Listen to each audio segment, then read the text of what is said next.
அம்மா சக்தி ரூபிணி ஆனந்தவல்லி அழகான பேரழகி யாரம்மா வந்தது சொல்லம்மா. வயசுல சொல்லாத்தா யாரா இருந்தாலும் சந்தோஷம் சொல்லுமா. இல்ல பம்ப பாட்டு ஒண்ணு வேணும்னா சொல்லு.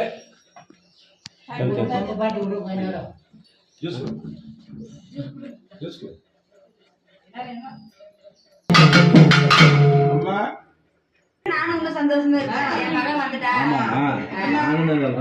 ரெண்டு பேரும் மேலே சாமி அளிக்கிறாங்க. நீங்க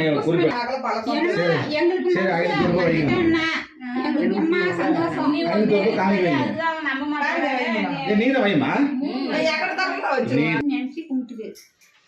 நான் இன்னும் சந்தோஷமா இருப்பேன். சொல்லு தப்பாது வரம் கொடுத்த பொய்யாகாது. சுசித்ரா தேவி அம்மா உனக்கே சோதனை ஆத்தானி உத்தமி இருப்பது உண்மை என்ன? மானிட மக்கள் மகேஸ்வரியாக ஆனந்த ரூபத்தில் அழகான பேரழகியாக சொல்வாக்கு தப்பாது வரம் கொடுத்தா பொய்யாகாது. நீ இருப்பது உண்மை என்ன? பச்சை குறி தப்பா அம்மா வரம் கொடுக்க வேணும் அம்மா. வாய் சொல்லு தப்பாத மாறாது எழுமம்மா. இது சொல்லு தப்பாது குலங்காக்க வாரும் அம்மா.